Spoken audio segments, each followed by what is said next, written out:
A very good evening to all of us who are joining us for this session of D-Talks or Disruptive Literacy Talks, where we aim to showcase disruptive solutions to help achieve the UN SDG-4 goals of universal foundational literacy and numeracy, solutions that can be replicated and scaled across different contexts.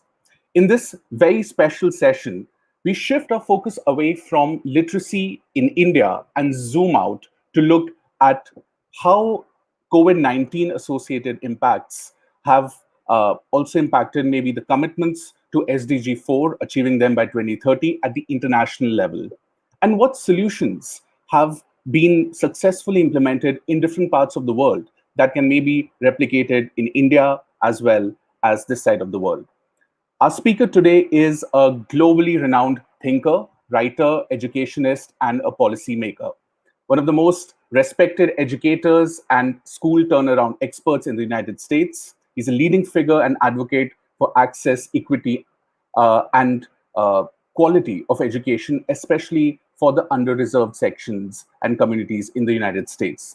He is absolutely multifaceted. He started as a classroom teacher, and since then he has been a school leader, a principal, and also the director of secondary education and superintendent of schools. He's also the author of several award-winning books, including Do You Know Enough About Me to Teach Me and Teaching to Capture, as well as Inspire All Learners.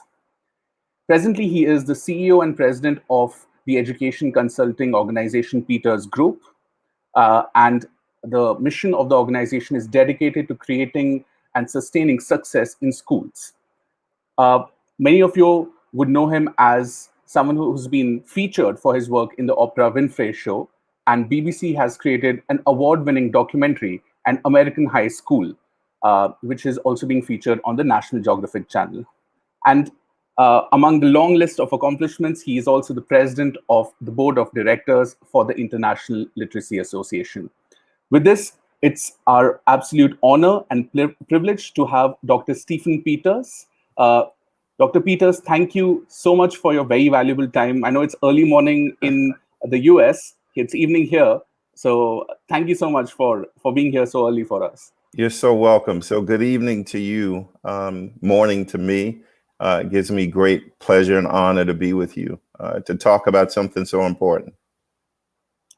Absolutely. The honor is ours, Dr. Stephen Peters. Also joining our conversation is the lead worker of Global Dream Literacy Program and also the convener of D-Talks here, Dr. Sunita Gandhi. Dr. Gandhi, thank you so much for making it here for this which promises to be a very interesting conversation with Dr. Peters. I'm so looking forward to it. Thank you. So right off the outset, there are some facts and some information which has been really of a major concern for the international, education community, which is since the pandemic has hit, nearly 258 million children and youth were out of school before the pandemic started. And UNESCO has estimated that this number might rise and more than 175 million more children might be at risk of going out of school. Similarly, if you're looking at the learning poverty data, which World Bank is putting, before the pandemic, somewhere around 55%, expected to rise to 63%. That is 63% of children of grade 10, of age 10, will not be able to read a simple text. Dr. Peters, where do we go forward from here? What measures do we take if we really want to, the international community wants to stick to the commitments of SDG 4, universal literacy? Well, I think first and foremost, we have to acknowledge that the work before us is hard work. But in order to accomplish what we need to accomplish, we need to understand that it's also hard work. And for those of us who have been in this education cycle, this is my 40th year. I don't feel like I've ever worked a day in my life. I don't ever feel like I've had a job because I feel like this is a purpose. And when you are driven by purpose, you are not overtaken or overwhelmed by the difficulty or the obstacles or the barriers before us. And there are many, many people all over this world who are thinking right now more than we've ever thought before. We're in a time where we have to think our way through this. And, you know, my hat goes off to the work that you all are doing. Dr. Gandhi, you've been in this for a while, fighting and plotting with purpose. It draws inference to the great warriors of Kenya, Tanzania, the Maasai tribe, the warriors. And, you know, they think the community is set by how the children are doing. And so they don't say hello to each other. They greet each other by saying, "And how are the children?" And the response to that greeting is, "All the children are well." All the children are well. And so I think at the onset this morning, we need to dispel the myth that this work can't be done, because it can. And how do I know that? Because we're doing it.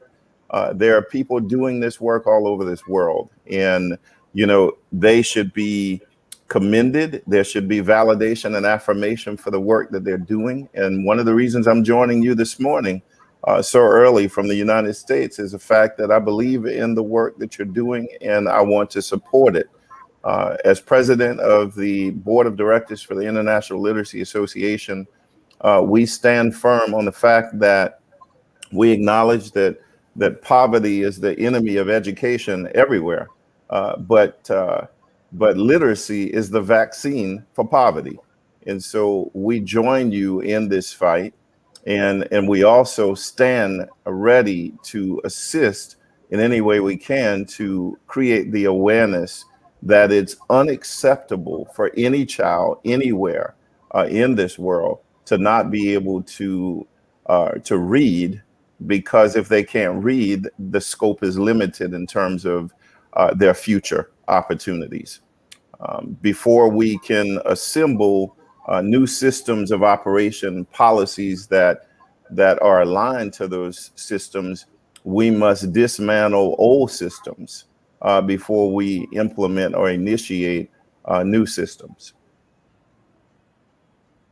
This is so profound, a statement about dismantling the old to create the new, because obviously the size of the problem is humongous. If you look at the world, and in particular our large country, we obviously need to think in vastly different ways and disrupt the status quo, what we know to be the ways to handle things, and think in very many fresh ways. And I sure look forward to hearing more from Dr. Peters about what those new ways can be. In particular, what we have felt here is that we need to create a swift response to the crises. So, and we can probably stage it, because I think literacy has different definitions in different parts of the world, but also at what stage you are in the poverty or in the literacy cycle. So we begin with the baby steps of perhaps, you know, making our children reading capable in the very first place, to be able to read the text and to read it fluently and flawlessly, and then to so many other levels.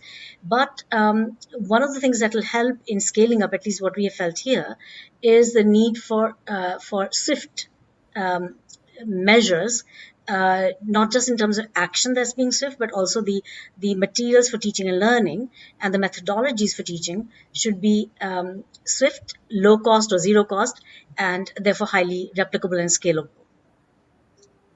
Yeah, you know, so a few years ago, we launched, we meaning ILA, International Literacy Association, introduced and initiated children's rights to read for this very reason. We believe that every child should have the right to read. Every child should have access to books to read. We launched it so that every child could have access to education, opportunities, and resources, right? Isn't that what equity is? Equity is providing for children what they need when they need it. And I think there is a lot of confusion around the world and the difference between equality and equity.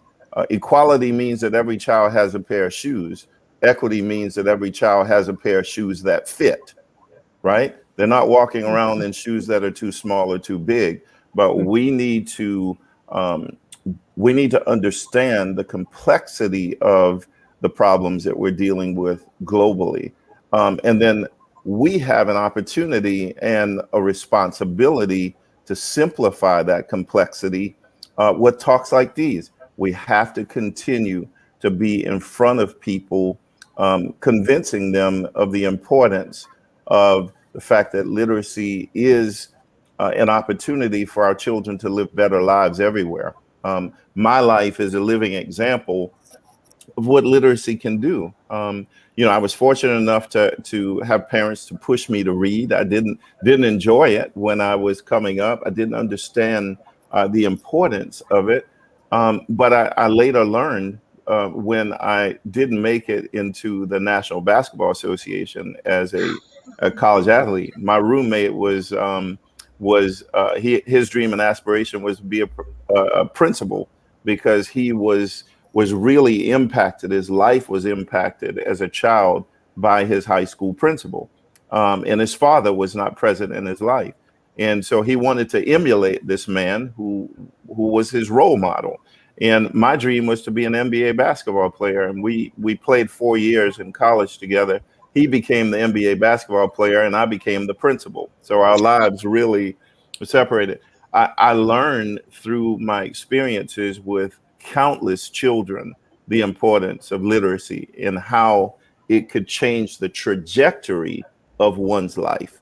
That we can no longer think of the problems that we face as singular, nor can we employ or activate singular solutions to the problems we face. I love the fact that you all are being disruptive because I consider myself a visionary leader, but also a disruptive leader. I believe that the systems that we employ are no longer aligned with the realities our children face every day. And so I look forward to continuing this conversation this morning and for your listeners and viewers to really begin to reflect upon what they are hearing and then refine their practices based on the acquired knowledge. We must help them connect the dots of learning. Absolutely. In fact, Dr. Peters has been disruptive and influential in a way that the globally renowned Oprah Winfrey was had to really correct her spellings in the postscript when she had written that as well because she was writing to Dr. Stephen Peters. Um, on that note, Dr. Peters, talking about disruption in a positive way, we know that how as both of you are very well established that literacy is it goes much beyond reading. It is about opening up opportunities. It is about exploring your human potential to the fullest. Often. Children from marginalized backgrounds who historically have not had the chance to the same opportunities, to equitable opportunities in society. They have been disproportionately affected because of COVID. In the sense, we see the digital gaps in India, for example. They say that almost only 1 out of 4 children have access to digital devices and internet. And with school closures, it's a massive reversal. So, if from your very extensive experience of working with marginalized communities in the US as well, and really turning around educational outcomes for children who might have historically been marginalized as well. Uh, what solutions do you feel can what could be the learnings of certain literacy interventions that have worked in the US and can be replicated in other contexts as well? Yeah, so I'm glad you asked that question because I think that that's critical in scope of doing something about the problems. I think we easily identify what the issues are and what the problems are, but we fail in our efforts to find sensible and sustainable solutions to those problems, right? So when I was out here consulting for 13 years, I realized when I was being introduced as an education expert that I hadn't run a school in 13 years. I realized when I was being introduced as this phenomenal educator all around the world that I realized that I hadn't been in a classroom in 13 years. And so the decision I made was an easy one for me. Go back and do it. You're out here traveling the world, advising leaders on policy, advising leaders on how to run schools, but yet you hadn't run one in 13 years. And so I got off the airplanes and I went back into one of the toughest high schools in the state of South Carolina in the USA and ran it for a year, right? Because before cell phones weren't there, before social media wasn't there was no Facebook, there was no Snapchat, there was no Instagram or Twitter when I last ran a school. And so I wanted to go back in to make sure that I was one of the soldiers in the fight on the front line. And, fortunately for many people, the BBC in London contacted me and said, listen, we've been following your work for a decade. We love what you're doing. We'd like to follow you every day for this year. We'd like to film a documentary. The documentary is entitled American High School. They selected one high school in the United States of America, and they followed me for a year from the first day of school to graduation. That was purchased by National Geographic Television in 2017 and aired, I think, all of the episodes primetime. But that experience for me taught me a whole lot. And it taught me that regardless of who the children are, literacy can be the foundation and the anchor for great things to come. Some of the things that we did after filming that documentary, I became a superintendent of a school district in the United States because I wanted to go from classroom teacher to the top person in a school district. And as superintendent, I saw the need for our students to be exposed more to the world, because when you are trapped in such a way and marginalized, you tend to believe that the expectations for you are lower than most. And so when I wrote the book, Do You Know Enough About Me to Teach Me? I wrote a chapter and it's entitled, Nobody Rises to Low Expectations. And so we have to raise the expectations that we have of our children. But before we do that, we have to raise expectations of ourselves, our school leaders, our teachers, our parents, our community members, our business people, because education and literacy is a direct tie and it's aligned to economic development, right? And so what we did in our district was, if we want children to be able to read better, they have to read more, right? And so we started with my sports background, we started a reading initiative and we activated it. It's called 30 for 30. And so 30 for 30 can be done anywhere at any time, right? So 30 minutes, first thing every morning at school, every child in our school district read uninterrupted active reading for 30 minutes. That's the first thing we did every day, 30 minutes of active reading. And then I would partner with our parents and said, we've done our part at school. Now it's time for you to continue this partnership. You need to do the other 30 minutes at home when they get home from school every day. And so what happened was our children now had 1 hour, 60 minutes of active, uninterrupted reading every day. And we formed an alliance and a partnership with our parents. Because one thing the pandemic has taught us is the fact that we can no longer do this work in isolation. You can't do it alone. I can't do it alone, but we can collaborate with others as a team. One team, one dream, right? Same team, same dream. We want to make lives better for our children. And so 30 for 30, after a year of activation and implementation, our composite reading scores went up 28%, not 2.8%, 28% in 1 year. So the stories from the children went like this. When we took our tests, Doc, I didn't get tired. I didn't get tired. I used to get tired. I used to stop reading the passages on the test and I would just guess an answer. But now, because I read so much, I was able to read the whole passage. And sometimes I would go back and read it again for context and understanding.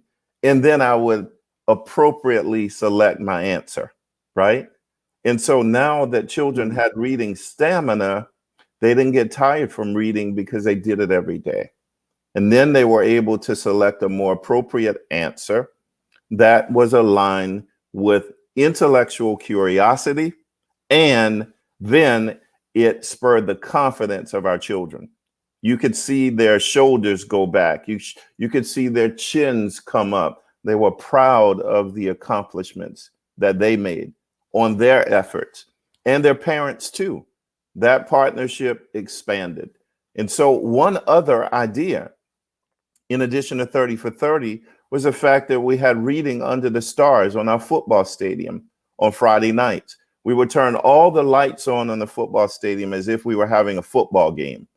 But it wasn't football, it was literacy. It was reading under the stars. First 100 people that came into the stadium got free books. We would partner with book companies to donate books to us for this cause because it's that important. And so now we've expanded our collaboration from schools to parents, to business, to industry. And so now we have all these partnerships for Reading Under the Stars. They bought sleeping bags and blankets. Parents came with their children. Businesses came to our stadiums to read under the stars. We had read alouds by authors that children have seen on TV. And so now you've expanded the collaboration even more. Those two simple ideas now bring us more into the alignment of the reality that our children need. They need collaboration, they need support, but more importantly, they need hope. Right. Wow. Well, that's absolutely phenomenal. What happened in that district, and just I'm trying to visualize it as well, and it seems like there was like the whole community got together, and that must have really excited the kids as well, right? Like you're talking about parents collaborating. You're talking about book companies donating books. It seems like the whole ecosystem was all charged up. What does it take to really sustain this? Like you start this as a Yeah. campaign. Mhm. How do you sustain it and also sustain it year after year? Well, listen, you all are asking the right questions, right? Because I will tell you that Right. oftentimes we succeed because we failed, right? So, as a pretty charismatic principal of a school in my past, when I left that school, the school went down. Right, while I was there with our team, we saw progress. Right, we saw turnaround. We saw progress, and when I left, the progress stopped. It was not sustained. And what I learned from that was from a conversation with a colleague of mine. He's like, "Man, you were so good. You were such a fearless leader that when you left, things crumbled." And I looked him in the eye and I said, "That's not a good leader, right? That's not even that's not a good leader. It's not a very good leader. It's not certainly not a phenomenal leader, because a great leader, when that person leaves, when he or she leaves, that work is sustained over time, right? Because It's not predicated on personality or charisma. It's sustained on vision and systems that are operating. So because I failed in that, I was able to succeed this time when I left my superintendency, because we had measures in place. We had an aspiring administrators leadership academy that I ran along with my assistant superintendent. We were able to select people who were interested in being future leaders. We were able to train them while I was there. And so all of those programs and processes are still in place in that district. But I'd like to report to you today that they're better than they were when I was there, because you have more people who understand the dynamics and the importance of it. And you have people thinking. I can't underestimate the importance of how much we need to think our way through this process, right? And I think we can't be quick to find solutions that don't last. Buzzwords, we can't jump on the bandwagon for the latest thing that sounds good. I love the fact that people are reminded of their why. And I know that everybody's read, what is your why? We need to be reminded of our why. Okay, I get that. And I think most people do. I think it's time now that we talk about how, right? We know our why, but the critical question now is, how do we do this work? Absolutely. One follow-up question which I had from Dr. Stephen Peters, and I would also like Dr. Gandhi to also comment on this, is the challenge of adult literacy and its role in ensuring that the child is, motivated and confident to take up, reading and build their own foundation of learning. Because adult literacy is a major challenge in India, for example. I mean, India contributes to around 37% of the world's adult illiterate population. Is adult literacy a challenge in the context which you have seen, and how has that been addressed? These are adults who are outside the fold of school education. They have work. They don't really have a lot of time. How to bring them under the fold of the literacy initiatives? Is that question for me or Dr. Gandhi as a follow-up? So I would like you, Dr. Peters, to answer that first, followed by comments from Dr. Gandhi. Okay. Listen, I think if you can see it, you can be it, right? If you can see it, you can be it. I think part of the success that we've been able to garner in the United States is the fact that we put people in front of children that they want to emulate.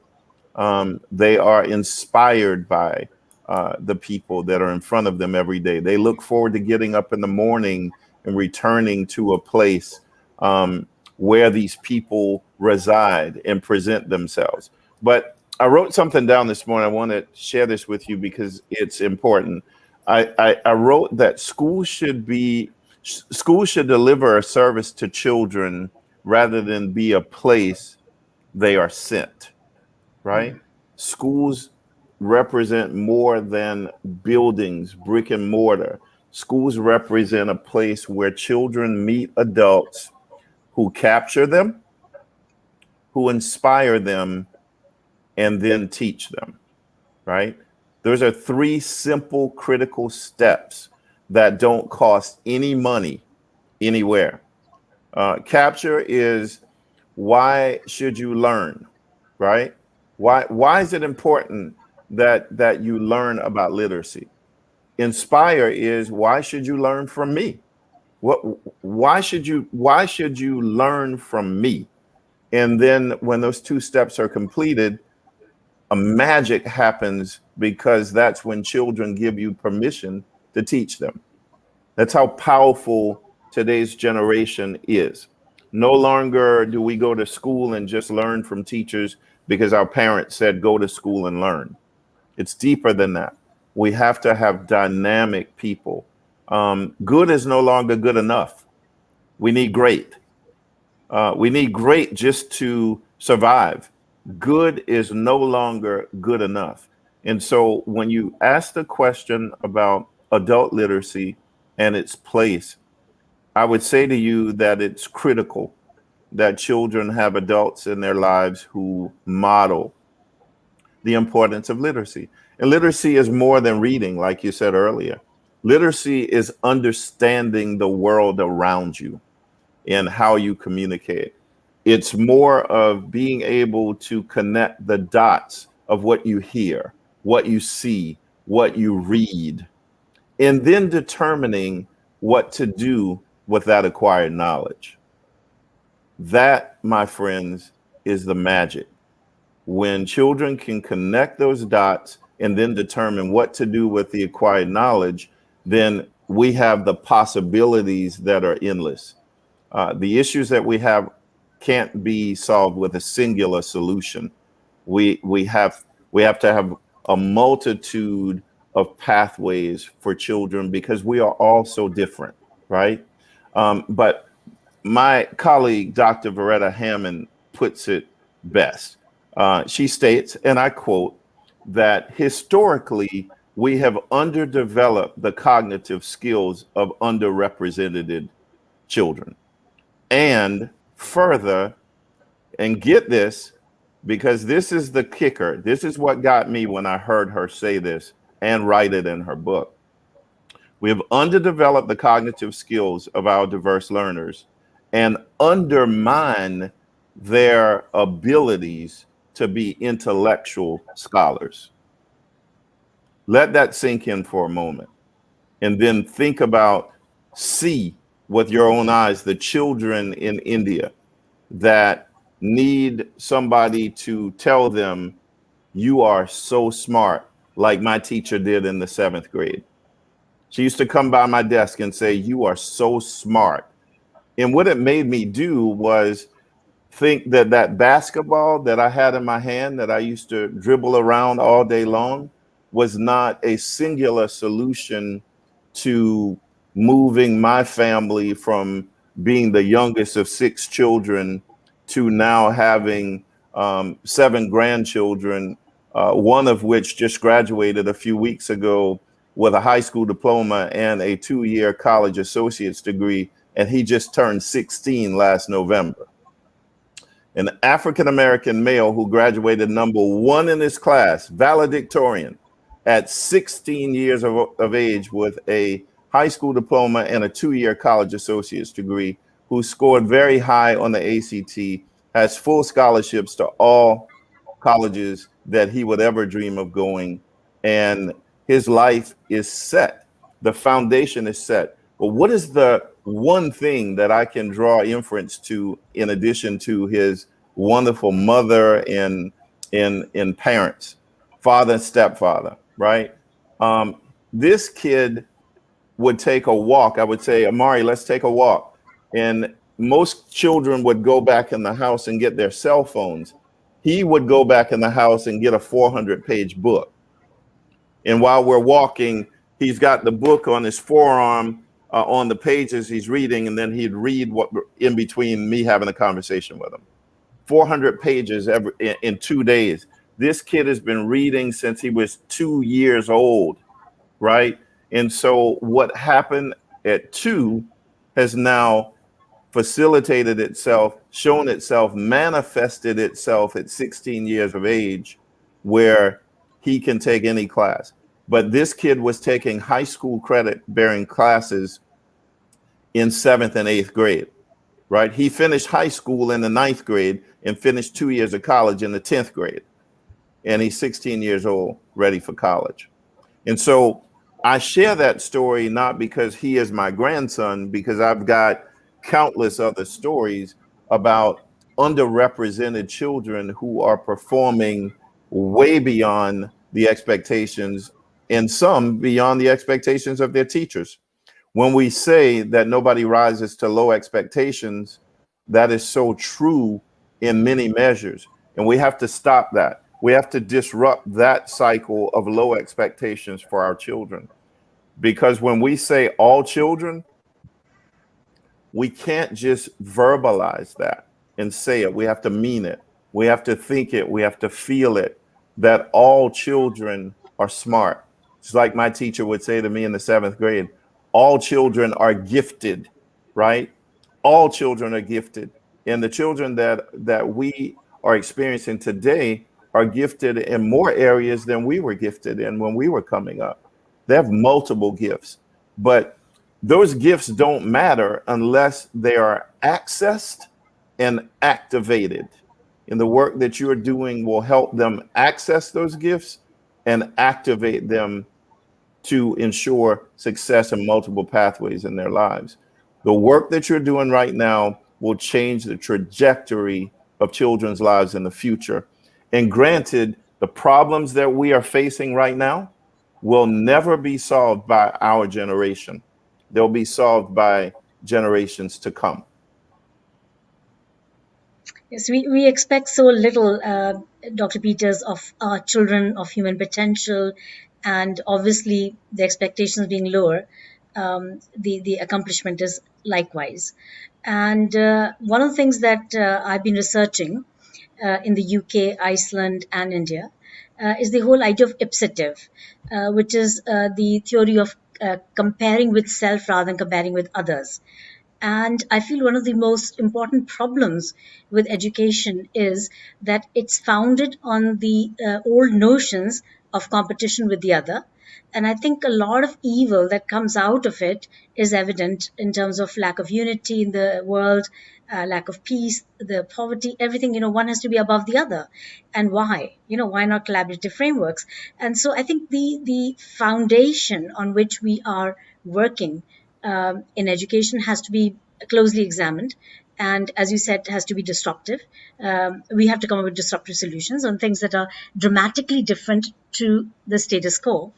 And the idea of an adult feeling that, well, it takes too long to become literate, or I'll never learn. There are all these feelings of incapacity or helplessness, and at the same time thinking I'm not capable enough. And I think they hold back human potential. Now, obviously, there have to be solutions that address their enormous potential and that make them realize that this is nothing, this is so easy, and it can be done. So a teacher who tells you this is really easy and scaffolds it or helps you scaffold it for yourself doesn't compare you with anybody else, sees you as entirely potential. And I'm reminded here of the great American educator Rita Pierson, whose TED Talk I watched with great eager, and I'm so sorry that she passed away so early on, just a few years ago. She was just an example of a Mahatma, of a teacher, worthy of worship, because she saw every child as possible. And every child is a great human being who's capable of everything that they desire to. And of course, I mean, when she died, the whole, of America was there. So we need teachers who understand that their view of the child matters, and to create intrinsic motivation in them. It's not just pep talk, oh, you did well, oh, great, and so on, but actually making them feel successful every step of the way. Mm-hmm. Yeah, when I wrote the book, Do You Know Enough About Me to Teach Me, it was a personal story. In a sense, when I was smaller, a teenager, I remember my sister Jennifer coming home from school one day, and she was upset.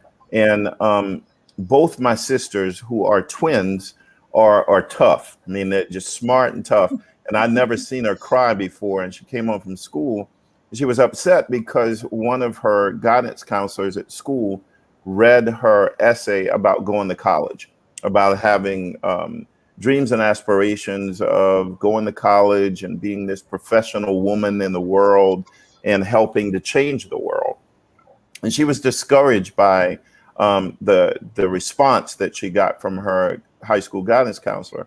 And so my mother took her back up to the school, and they had a meeting with this person. And she was trying to discourage my sister from going to a big college, right? And she just didn't think she was ready from this small town. And long story short, because we have to respect the time we have left, my sister graduated 2 years later, valedictorian of her class, number one. She went on to college and graduated valedictorian from college. She went on to law school and graduated first in her law school class. And now she's a chief judge in our home state where we grew up. And, you know, it makes me think about that teacher that I told you about that used to say to me, "You're so smart." I started believing that. My teacher thought I was smarter than I was, so I was, right? And so we become the expectations that are placed upon us. So if we have children who don't believe they can, guess what? They won't. But if we have children who believe they can, guess what? They will. And it goes back to one summer I was fortunate enough to do a summer program at Yale University with the world-renowned Dr. James Comer, a child psychologist. And he said, and I quote, "No significant teaching and learning can take shape in the absence of a significant relationship," right? And that is when I developed the 3-step process of teaching and learning: effective teaching and learning, capture, inspire, teach. But it also leverages the beliefs of the great late Dr. Ron Edmonds, who said, and I quote, right, that we can, whenever or wherever we so choose, educate children whose schooling is of interest to us, right? We can do it anywhere we so choose. The problem is how we feel about the fact that we haven't done it thus far, right? And so when we think about Dr. Comer, when we think about Dr. Ron Edmonds, when we think about my teacher who thought I was smarter than I was, so I was, we have to make sure that we draw inference to this. It's not about what we're teaching children, what subject. It's about how we're teaching children. It's not about what we inspire children to do, but the examples that we place in front of children that show them how it's done.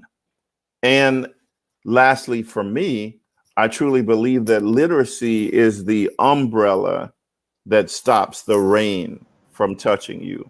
But what holds the umbrella up are the spokes. And I've given you a couple spokes today: 30 for 30, reading initiative, reading under the stars, capture, inspire, teach. All of these are spokes that hold that umbrella up, that keep the rain off of our children. Right. Dr. Peters, we also discussed about having maximum expectations from the students, but we also have expectations from the teachers as well. If they have to inspire, they themselves have to feel elevated and of being able to make a change, a positive change in their students' lives.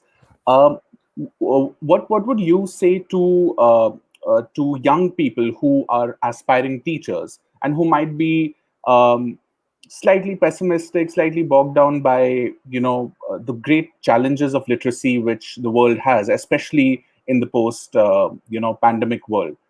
What kind of skills do teachers need to be prepared for, and what would you say to them for those who are slightly pessimistic? So, Dr. Peters, and after that, Dr. Gandhi. Okay. First, a couple things. The first thing I would say to them is, we need you. We need you, right?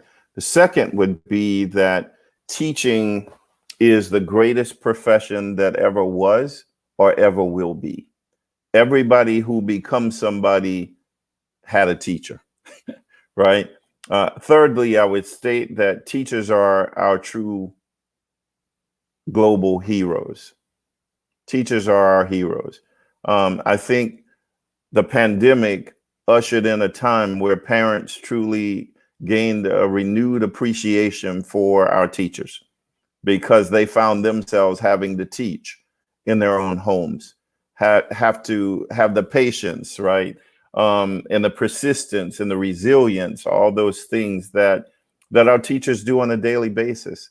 I would say to them that if you want to walk in your purpose, right, and not report to a 9 to 5 job, that you need to discover where the teaching is for you.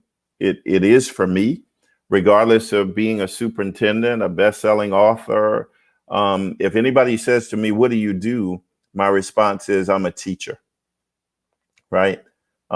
Because that's who I am. That's the core of the human being that I am. But my grandmother was a teacher. My mother was a teacher. My other sister was a teacher. My wife, who presently serves at Albany State University as a provost and vice president of academic affairs, has a PhD in biochemistry. And so in our family, you've got a woman of color who has a PhD in biochemistry. How do you think the young girls in our family feel? The daughters, the nieces, the grandchildren. I mean, it's amazing to see that we become what our environment is. And so if you're planting a flower and it's not growing, and then you realize that it's not growing because it's planted under cement, it's not the flower's fault. It's the environment in which it's planted.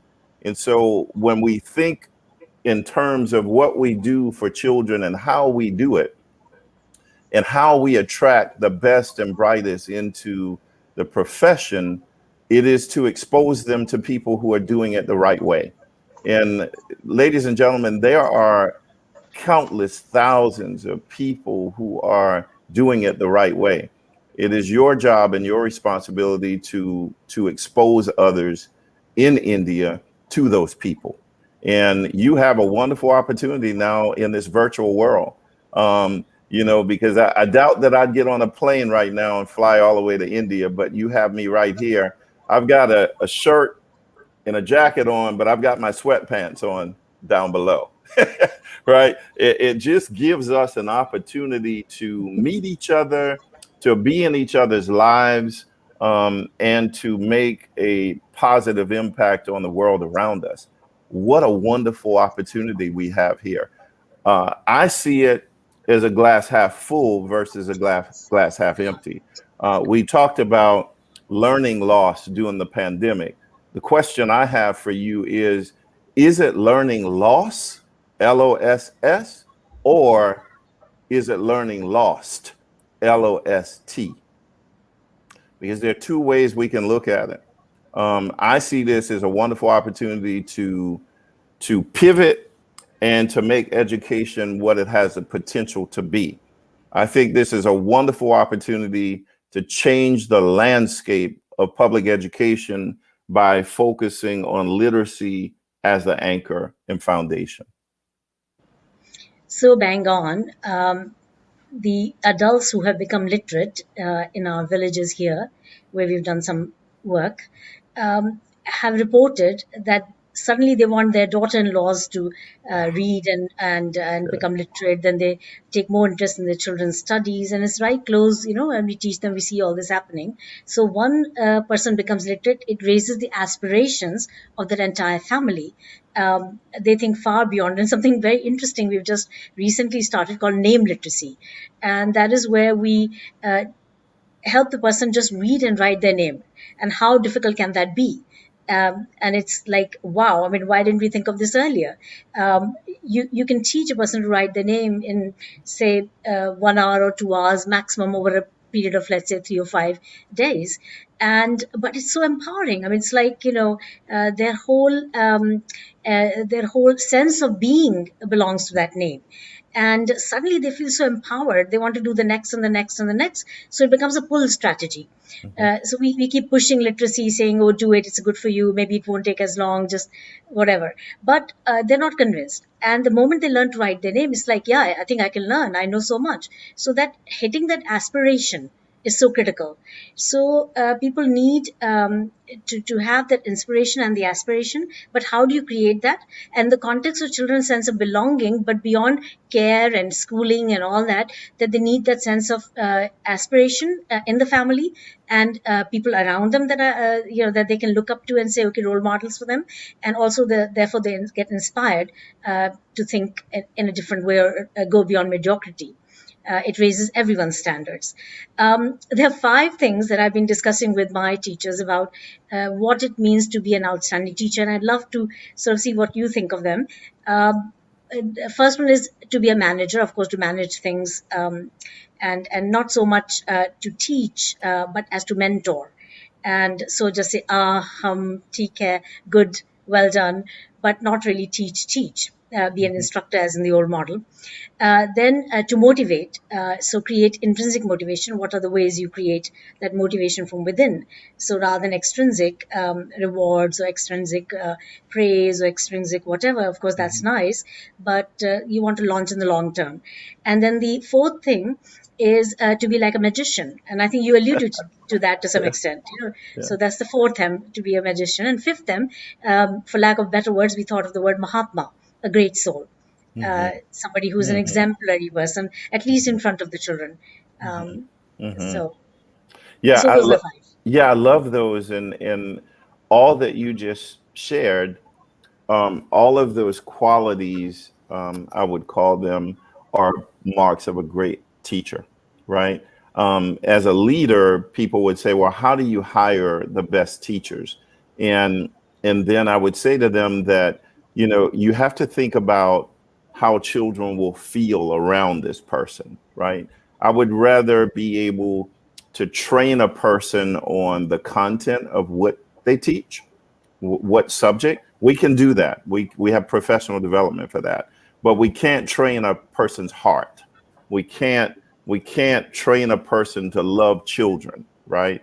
And I think the greatest teachers love children, and I think the children know those teachers love them, right? All we have to do is think about the teachers who had profound impacts on our lives in our past. And when those teachers surface in terms of who they are, it's not because of what subject they taught us, but it's because of how they made us feel about ourselves. Self-esteem is tied to literacy. Self-esteem is tied to productivity and success. And so when we think about those characteristics that you just described and named, it goes back to answering the question from one of my books. Do you know enough about me to teach me? It doesn't say, do you know enough about your content to teach me? It says, do you know enough about me to teach me? And that goes to relationship.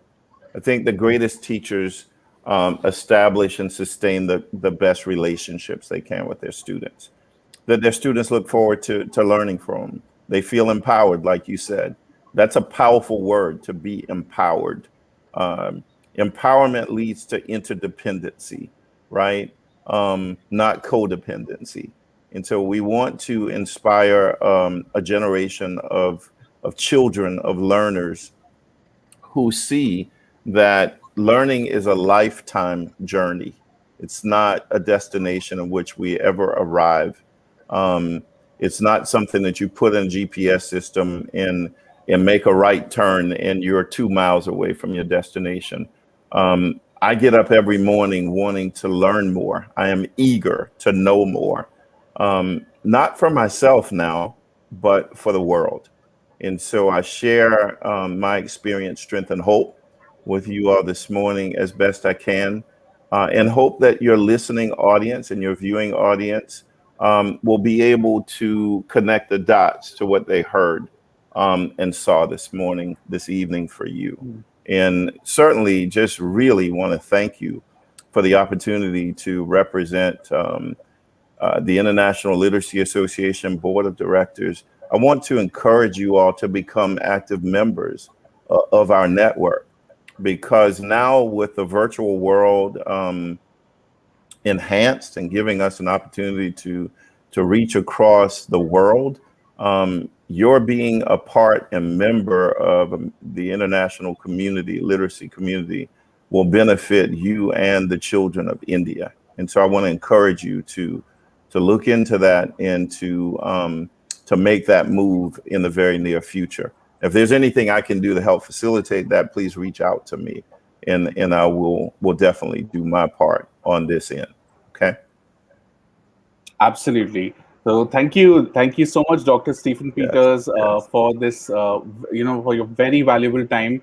And before we let you go, I know that Yes. it's your breakfast time as well. Uh, It's I, okay. I I just wanted, if you could make a concluding remark, especially for the educational administrators who are watching this. What Yes. you did with the district, right?